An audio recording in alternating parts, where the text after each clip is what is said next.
Project చెరువు కింద నీళ్ళు తీసుకుంటే బంద్ చేసినాం, నీటి తీరువ రద్దు చేసినాం.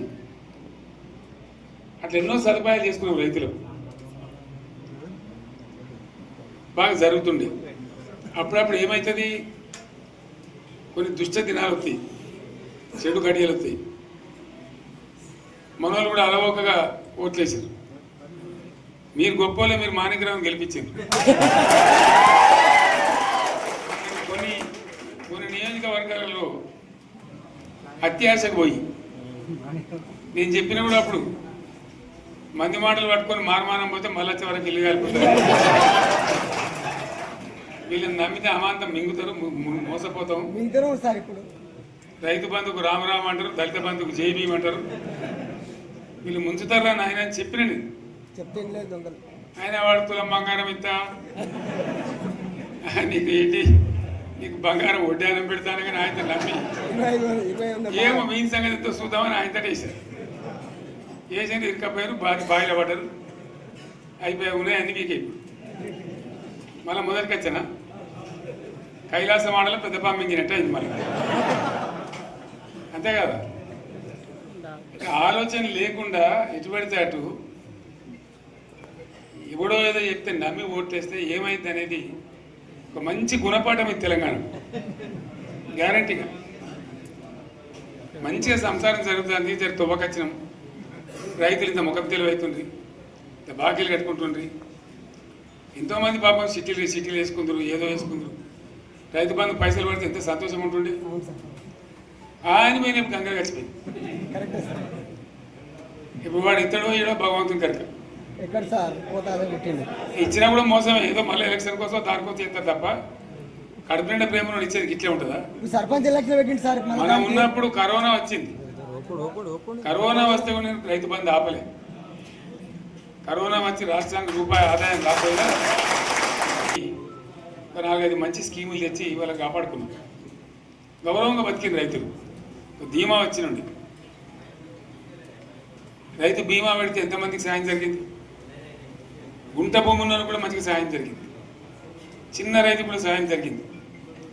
అట్లా అందరికి మనం గొర్రెల కాపలకు గొర్రెలు వేయడం కానీ, చేప పిల్లలు కానీ, అనేక రకాల అన్ని వర్గాల ప్రజలను ఎట్లా ఆదుకోని అట్లా ఆదుకున్నాం. మా తెలంగాణ కదా మేము తెచ్చుకున్నాం కష్టపడి. మా వాళ్ళందరూ పైకి రావాలి. కాంగ్రెస్ గవర్నర్ ముస్లింలో ఓట్లేసుకున్న తప్ప ముస్లింలకు మనం చేసిందా? ఇమాం మౌజాన్లకు మన జీతం ఇచ్చిందా? మనం వచ్చినాకనే ఫస్ట్ టైం వాళ్ళని గుర్తించి వాళ్ళని గౌరవించుకున్నాం. ముస్లిం మైనార్టీ పిల్లలకు, మన గిరిజన పిల్లలకు, మన ఎస్సీ పిల్లలకు, మన బీసీ పిల్లలకు ఎంత మంచి రెసిడెన్షియల్ స్కూల్ పెట్టుకున్నాం. అందరినీ కూడా ఈ ముందు తీసుకుపోవాలి. ఇవాళ మన కళ్ళ ముందని నాకు బాధ కలిగేది ఏంటంటే, చిన్న వర్గాల ప్రజలు కాన్వెంట్ స్కూళ్ళలో చదివించలేదు. వాళ్ళ పిల్లలు కూడా బాగా చదవాలని చెప్పి ఎస్సీలకు, బీసీ, మన మైనార్టీ సోదరులకు గురుకుల పాఠశాలలు పెట్టాం. అద్భుతమైన చదువు చదువుకునే వాళ్ళు. ఇవాళ మొత్తం రోజు బడి పిల్లలు విషాహారము, కడుపు నొచ్చుడు, బాధపడు, పురుగులు అన్నం పెట్టుడు.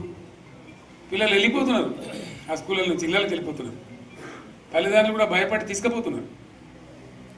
ఏం ఘోరం ఇది, నాకు అర్థం కాదు. మళ్ళీ ఇది చేసినాడు కూడా ఇప్పుడు మళ్ళీ అదే కాంగ్రెస్ పార్టీ. అంతేనా? మళ్ళీ పాత కాంగ్రెస్ మోపోయింది, మళ్ళీ కరెంటు కోతలు మోపోయినాయి. వెనకాలం ఇంకేం గతి అవుతుందో మార్చి ఏప్రిల్ ఏమవుతుందో. ఇంకా కరెంటు కోతలు మోపోయినాయి, మంచినీళ్ళు సరిగొత్తలేవు, అడిగే నాతులు లేడు. ఎవడన్నా గట్టిగా నిలదీసినడితే వాడిని పోలీసు స్టేషన్లో పట్టేయడం. ఇదేనా రాజ్యం? ఇట్లా ఉంటుందా రాజ్యం? ఎందుకు వచ్చింది ఈ పరిస్థితి చెప్తా. నాకు తెలిసి నాకేం గుర్తులేదు. నేనేమంటున్నా అంటే, ఇట్లా అనేక పనులు చేసుకున్నాం మనం. గోదావరి నుంచి నీళ్ళు తెచ్చుకున్నాం. నీళ్ళు తెచ్చుకొని మంచినీళ్ళ తర్వాత సాగునీళ్ళు ఎంపడబడ్డారు. మెదక్లో యువతల ప్రాంతం అంతా కొంత అందినాయి నీళ్ళు. పాత మెదక్ జిల్లాలో మీదికి మిగిలిపోయినాయి మన 2 తాలూకాలు, నారాయణఖేడ్, జైరాబాద్. వాళ్ళకి నీళ్ళు రావాలి. ఎట్లా రావాలి గోదావరి నీళ్ళు? సింగూరు ఒక టైంలో నిండుతుంది, ఒక టైంలో నిండదు. మరి నిండినప్పుడు ఎట్లా గోదావరి నీళ్ళే దిక్కు. సింగూరు నుంచి లిఫ్ట్ చేసి సంగమేశ్వర బసవేశ్వర అని 2 లిఫ్ట్లు పెట్టుకున్నాం. 2 తాలూకాలకు రెండింటికి కూడా లక్ష ఎకరాల పైచీలకు వచ్చేటట్టు ఎకరాల నీళ్ళ స్టెట్ పెట్టుకున్నాం. మళ్ళీ మన నుంచే కావాలి, మళ్ళీ ఇది లైన్లోకి రావాలి. అందరు మంచిగా ఉండాలి. ఎందుకంటే మనకు మన పార్టీకి కులం లేదు, మతం లేదు, జాతి లేదు. తెలంగాణలో ఉన్న ప్రతి బిడ్డ మనోడే. వాళ్ళు ఏ మతం ఉన్నారు, ఏ కులం ఉన్నారు మనకు అవసరం లేదు. ఈ తెలంగాణ బార్డర్ గీత లోపలిన బిడ్డలు అందరు మనోళ్ళే, అందరు బాగుపడాల్సిందే. ప్రతి ఒక్కరికి న్యాయం జరగాల్సిందే. ఆ న్యాయం జరిగి ఆ ఫలితాలు తెలంగాణకు వచ్చేదాకా ఇంకెవ్వడు కొట్లాడాడు, ఎవరితో కాదు. అది అబద్ధాల పంచాంగం. మళ్ళా మనమే కొట్లాడాలి. అంతేనా? పక్క మాటేనా ఇది? కొట్లాడదాం కదా. ప్రాణం పోయినా సరే తెలంగాణకు రక్షకులు మనమే. తెగించి కొట్లాడాల్సిందే. తెలంగాణ హక్కులను కొట్లాడాల్సిందే. మనమే కొట్లాడి తీరాల్సిందే. అలా రెండవ మాట లేదు. కాబట్టి దయచేసి అవసరమైన సందర్భంలో మీ జిల్లా నాయకులు పిలిపిస్తారు, రాష్ట్రం నుంచి నేను కూడా పిలిపిస్తాను. మీరు సిద్ధపడి ప్రత్యక్ష ప్రజా పోరాటాలు లేవదీసైనా సరే మన ప్రాజెక్టులు సాధించుకోవాలి, మన నీళ్లు సాధించుకోవాలి, మన ప్రజలకు అన్యాయం జరుగుతుంటే ఎదురు తిరగాలి, కొట్లాడాలి. తప్పకుండా ప్రజలకు న్యాయం చేసేదాకా మనం ముందు పోతూనే ఉండాలి.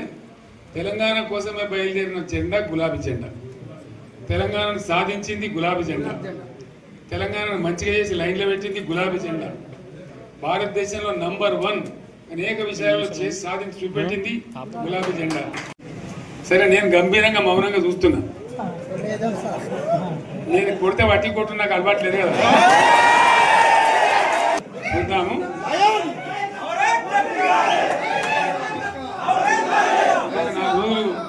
కానీ అన్నట్టుగా నేను చూస్తా ఉన్నా. కానీ మనోళ్ళందరూ కూడా ప్రతిపాదిస్తుంది ఏంటంటే, 1 సంవత్సరం జరిగిపోయింది. సంగమేశ్వర ఆన్నే పన్నది, బసవేశ్వర ఆన్నే పన్నది, పాలమూరు ఉత్పత్తుల పథకం ఆన్నే పన్నది, కాళేశ్వరం అట్లా ఎండబెడుతున్నారు. ఇవన్నీ అన్యాయాలని. కాబట్టి ఫిబ్రవరి నెలాఖరులో ఒక పెద్ద బహిరంగ సభ పెట్టాలి. మీరు కథ చూడాలి. జరుగుతూ ఉంది. కాబట్టి మీరు కూడా పెద్ద ఎత్తున దయచేసి ఆ సభకు కదిలి రావాలి. దూరమే ఉండదు. ఆ రకంగా తెలంగాణ శక్తి ఏందో మరొకసారి చూపించి వీళ్ళ మెడలు వంచి ఇప్పుడు సాధించాలి. భవిష్యత్తు కోసం కూడా కొట్టాడకు మనం సిద్ధంగా ఉండాలని తెలియజేసుకుంటూ, పరమేశ్వర్ గారికి అంతటి లోకమంతరం ఇది. ₹1 కోట్ల భూమి ఇప్పుడు 50 లక్షల కరెక్ట్.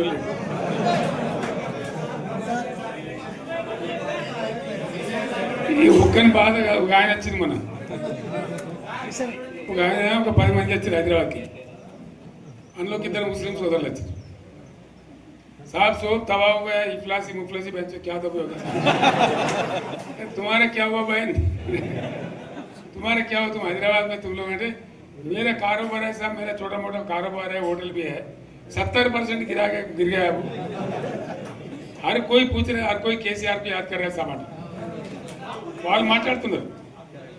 ఎక్కడ ప్రతి ఒక్కరు భూముల ధరలు పోయినాయి, మందు పోయినాయి, మసాలా అన్ని పోయినాయి. ఇంత మంచిగా 4 ఎకరాల రైతు నేను 4 కోట్ల ఆశగా అనుకుంటుండే. ఇంత ధీమా ఉంది. ఎంత బాగుంటే హైదరాబాద్ నుంచి అడిగితే కూడా వచ్చి మనం ఇవ్వకపోదాం భూములు, డిమాండ్ పెరగానని. అంత బ్రహ్మాండంగా మారుమూల ప్రాంతంలో కూడా 40 లక్షలు 50 లక్షలు ఎకరానికి ఉండే. అటువంటిది సగానికి సగం పడిపోయి మొత్తం నాశనం చేశారు. వీళ్ళు ఇట్లే వదిలిపెడితే ఇంకింత నాశనం అవుతుంది. కాబట్టి మనం కొట్లాడాల్సిందే. నేను ఇంకొక మాట మీకు చెప్తా. ఎలక్షన్లలో నేను మస్తుగా చూసిన 50 ఏళ్లలో పార్టీలు గెలితే ఓడతాయి.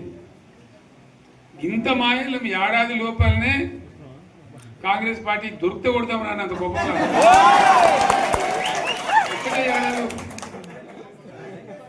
ఇంకా వాళ్ళ బొంద తెలివికి నిన్న వారి పార్టీడే మంది పెట్టాలి. అదేందో పోలింగ్ పెట్టిన వాడు చూసారా మీరు? ఆ పోలింగ్ పెడితే 70% మనకు వచ్చింది, 30% మనకి. వాడు పెట్టింది, మనం పెట్టింది కాదు. 75 ఇది పరిస్థితి. అదే నేను ఏమంటున్నా అంటే ఫామ్ హౌస్ అంటే ఈడ ఏముంటుంది, వారి ఉంటుంది, మాకు ఉంటుంది, అల్లం ఉంటుంది. కాంగ్రెస్ వాళ్ళు ఎంత మనిషి చేస్తే పారబడి తవ్వచ్చు కూడా లంగత దీన్ని ఫామ్ హౌస్ అని మనం బదనాం చేసి అంతే కదా.